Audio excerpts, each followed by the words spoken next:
Secret number 4 is you can use licensing to increase your marketing. And there's many ways you can do this. One of the most common is if your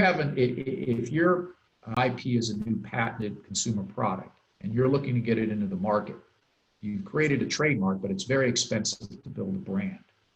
Why not go and license a well-known brand, a beverage brand, a media brand, an entertainment that's already out there?